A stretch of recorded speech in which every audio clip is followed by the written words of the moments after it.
안녕하세요, 정원정입니다. 재개발 투자를 고민하시는 분들이 가장 선호하는 재개발 유형은 역세권 활성화 재개발 사업인데요. 이유는 간단합니다. 용적률을 기존에 적용하는 용적률에서 한 2단계, 3단계 정도 종상향해 주기 때문에 사업성을 극대화시킬 수 있다는 점 때문에 투자자분들이 가장 선호하는 재개발 사업입니다. 역 주변에서 진행되는 재개발이지만 그럼에도 불구하고 노후도 요건이 조금 까다로웠죠. 노후도 요건이 30년 이상 되는 건축물의 비율이 60% 이상이 되어야 역세권 활성화 재개발 사업이 가능합니다.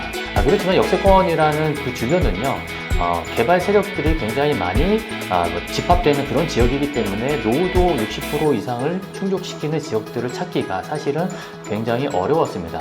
그래서 이번에 국토부에서 발표된 민간 도심 복합 재개발 사업이 새롭게 나왔는데요.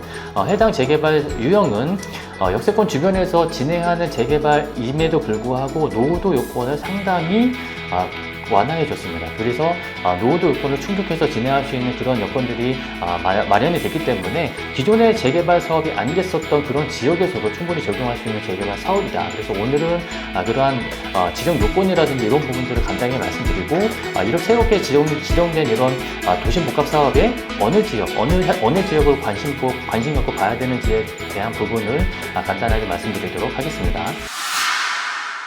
민간도시복합개발법은요, 기존의 일반적인 재개발에서 적용되는 도정법을 적용받는 게 아니고요, 도심개발 지원에 관한 법률이라는 법을 적용받아서 진행이 됩니다. 올해 2월에 국토부에서 도심개발법 하위 법령인 시행령이 발표가 됐고요. 바로 얼마 전인 7월 10일에는 서울시에서 조례가 마련이 돼서 서울시 의회의 통과를 기다리고 있습니다.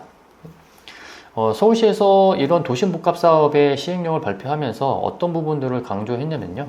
도심복합사업 같은 경우에 이런 재개발 사업이 흔히 저희들이 잘 알고 있잖아요. 재개발 사업이 이렇게 완화를 해준다 하더라도 주민들 간의 화합이 잘 되지 않는다고 하면 진행이 굉장히 어렵고, 진행이 된다 하더라도 다시 처음으로 돌아갈 수 있는 그런 리스크들이 항상 존재했었죠. 그래서 이러한 재개발 사업이 굉장히 어려운 점을 알았고, 이런 문제점들을 해결해 주기 위해서 이런 도심복합 사업이 나왔다라고 보시면 될 것 같은데요.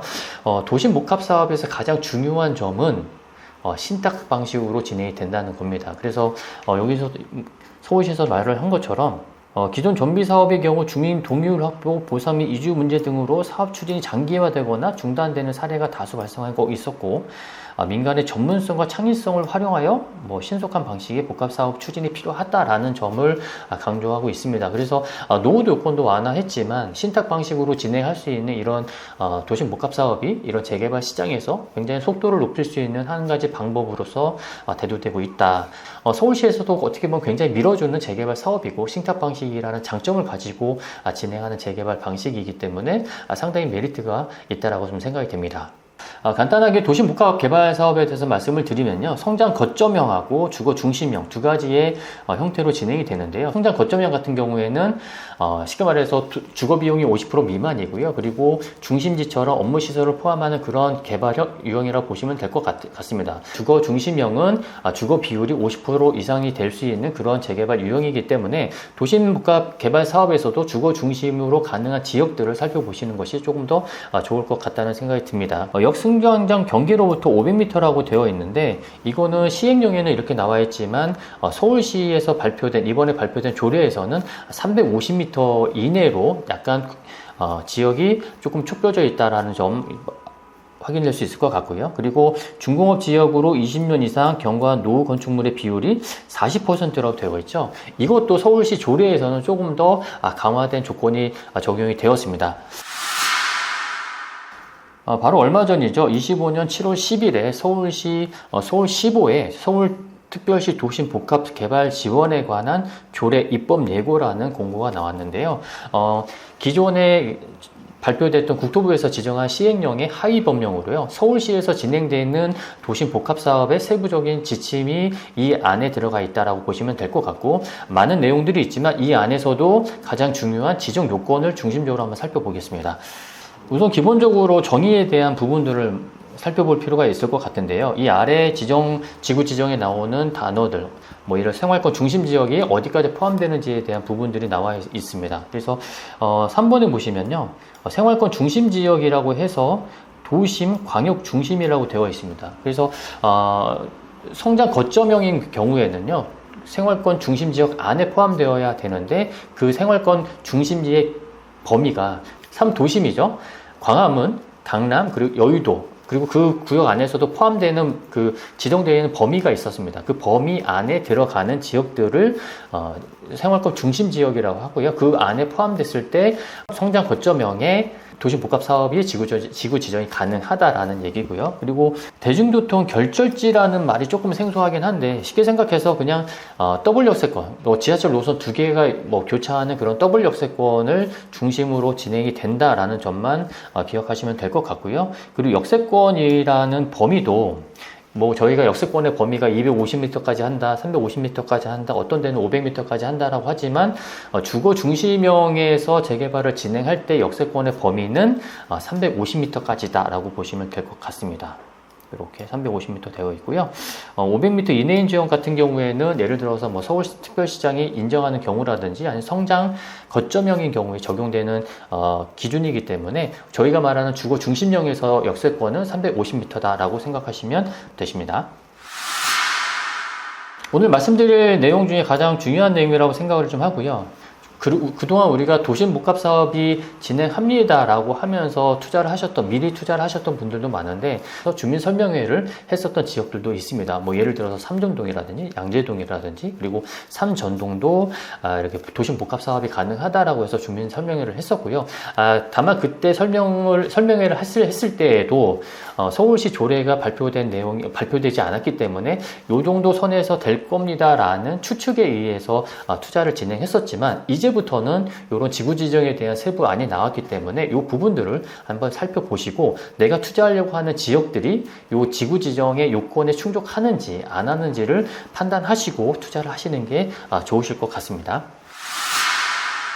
앞서 말씀드린 것처럼 도심복합사업은 성장 거점형과 주거 중심형이 있는데요. 지금은 성장 거점형의 도심복합사업이 진행될 수 있는 요건에 대한 내용입니다. 아래 내용들을 모두 충족해야 되고요. 가장 기본적인 내용은 생활권의 중심지역이면서 폭 20m 이상의 도로변에 접하는 지역이어야 되고요. 또는 생활권 중심지역이 아닌, 중심지역이 포함되지 않는 지역은 대중교통 결절지로부터 500m 이내에 위치한 지역이라고 합니다. 그래서 아까 말씀드린 것처럼 생활권 중심지역이라는 3도심, 7광역중심까지가 중심지역이고요.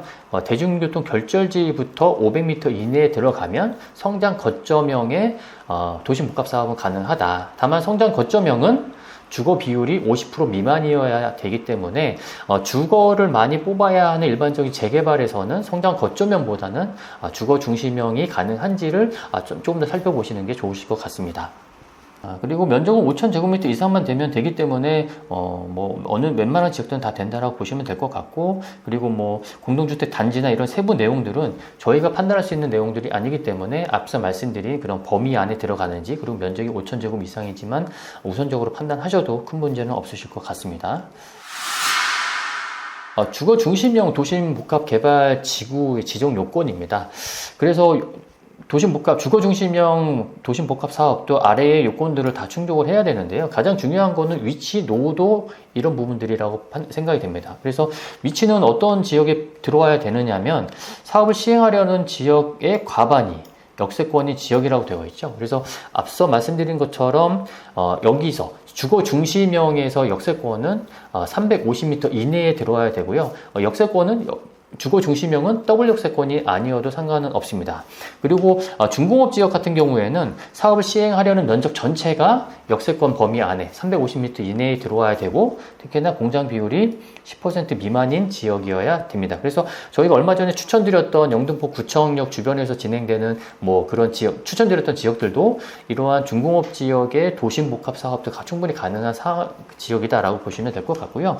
그리고 노후도는요, 시행령에서는 20년 이상이 40%만 되면 도심복합 사업이 가능합니다라고 했지만 서울시에서는 노후도 요건을 조금 더 강화했습니다. 그래서 20년 이상이 60% 이상이 되어야 도심복합 개발 사업이 가능하다라는 점이 명시되어 있기 때문에 조금 더 좀 디테일하게 좀 살펴보시고 투자를 하셔야 된다라고 생각이 되고요. 역세권 활성화하고 민간 도심복합 사업과 가장 큰 차이점은 노후도 요건인 것 같아요. 그래서 역세권 활성화 재개발 사업은 30년 이상이 60% 이상이 되어야 되고 도심복합 사업은 20년 이상 60%가 되어야 된다. 다만 역세권 활성화 재개발 사업은 최대로 적용할 수 있는 용적률이 한 600% 정도, 600에서 700%까지 가능하고 도심복합 사업은 적용될 수 있는 최대 용적률에서 한 120% 정도 상향되는 정도 수준이다. 그래서 2종이나 3종인 이런 일반 주거지역에서는 도심복합 사업으로 진행했을 때 적용될 수 있는 용적률이 한 350에서 360%가 최대가 아닐까라고 생각이 됩니다. 정원정의 재개발 부동산 인사이트. 도심복합 사업이 용산의 어느 지역이 진행이 될 거냐. 최근에는 용문동 일대에서 도심복합 사업이 진행합니다라고 해서 이 얘기들이 나왔었고요. 그리고 그동안에는 아무런 움직임이 없었던 효창동 일대에서도 주민들끼리 도심복합 사업이란 재개발 사업을 하겠습니다라고 해서 단톡방 만들고 이제 시작하는 그런 움직임들이 있었습니다. 용산 같은 경우에는요, 재개발을 진행한다는 움직임만 있어도 기본적으로 5천 이상씩 가격들이 올라가는 점 당연히 아실 거고요. 용문동도 작년의 경우에 이제 모아타운으로 합니다라고 했을 때 투자 금액이 많이 올라갔었고, 다시 이제 도심복합 사업을 합니다라고 했을 때도 하시려는 분들, 장기적 관점에서 투자하시는 분들이 상당히 많았었습니다. 그렇지만 용산에서 그래도 그동안에 가장 관심에서 벗어나 있었던 지역은 사실은 용문동보다는요, 제 생각에는 이 효창동 일대라고 생각을 합니다. 효창동 일대는요, 그동안에 주민들이 모아타운을 가냐 안 가냐 이런 얘기들도 잠깐 오고 갔을 뿐 이제 이런 본격적인 움직임이 있지는 않았었고요. 특히 모아타운보다는 이런 사업성이 훨씬 더 좋은 도심복합 사업이 이 일대에 적용했을 때 충분히 진행 가능한 요건들을 충족하고 있다라고 판단을 하셔서 주민분들 중심으로 도심복합 사업을 하려는 움직임들이 발생하고 있다라는 점에서 우리가 초기 투자 금액, 가장 소액으로 할 수 있는 용산 지역에 이런 지역이 남아 있다는 것들도 사실 투자자 입장에서는 굉장히 행운이다라고 생각이 됩니다. 자, 그래서 저희가 말하는 거는 성장 거점형이 아니고요. 주거 중심형 도심 복합 사업이 가능한지 안 한지에 대한 부분을 좀 따져보겠습니다. 주거 중심형 같은 경우에는 역세권 범위 안에 사업 구역, 사업 면적의 과반 이상이 포함되느냐 안 되느냐에 대한 판단이 먼저 필요합니다. 효청 공원압력의 350m 범위를 표시한 내용인데요. 이 빨간색으로 표시되어 있는 이 라인이 350m 범위를 표시한 내용입니다. 그리고 효창 공원 압력 같은 경우에는요, 전체 면적이 이렇게 될 거로 예상이 됩니다. 이런 식으로 이렇게 되고요. 이 면적을 보시면 빨간색 선 안에 대략적으로 50% 과반 이상이 포함되어 있다라고 눈으로 확인하실 수 있을 것 같고, 그리고 용문동도 잠깐 보여드리면 여기가 저희가 도심복합 사업으로 진행했었던 지역들이죠. 그래서 이 지역도 역세권 350m 범위 안에는 들어온다라고 보시면 될 것 같고, 그 다음에 요건인 20년 이상 노후도가 60%가 넘는지를 확인하시고 투자를 하셔야 될 것 같습니다. 용산이라는 지역은요, 재개발 투자에서 가장 먼저 꼽히는 지역입니다. 그만큼 노후화가 됐고요, 주변에 개발 호재들이 상당히 많은 지역이기 때문에 재개발 투자하기에 가장 확실한 지역은 맞습니다. 그렇지만 투자 금액을 따져보면 4억 이상이 있어야 투자가 가능한 그런 물건들을 찾을 수가 있습니다. 그렇지만 그동안 저희가 추천드렸던 지역, 효창동 일대는 저희가 처음에 추천드렸을 때는 한 1억 후반, 1억 8천에서 2억 정도면 투자 가능하다라고 말씀을 드렸고, 최근에는 한 2억 5천에서 2억 7천 정도면 투자 가능한 물건들이 있는 지역입니다. 그래서 효창동이 용산의 어떤 지역보다도 투자자들의 관심에서 벗어나 있었던 것은 맞습니다. 그렇지만 이제 도심 복합 사업을 하려고 하는 주민들의 움직임이 생겨났고, 그러면 당연히 투자자분들은 굉장히 발빠르게 움직일 수 있을 것 같고요. 그래서 지금 빠르게 움직이셔서 2억 중후반 정도 되는 금액으로 투자하셔야, 이 타이밍을 놓치면 투자 금액은 지금보다 조금 더 많은 금액을 투자할 수밖에 없는 그런 상황들이 마련이 될 거다라고 예상이 됩니다. 용산이라는 지역은요, 우리가 원하는 만큼의 공급이 원하는 시점에 공급이 될 수 있는 그런 지역은 아닙니다. 그래서 저희가 투자할 수 있는 물건들이 발생이 됐을 때 투자를 하시고 결정하셔야 용산이라는 버스에 올라탈 수 있다는 점 명심하시고요. 언제든지 연락 주시면 오늘 내용이 뿐만 아니라 서울 재개발에 관련된 모든 내용 설명드리도록 하겠습니다. 감사합니다.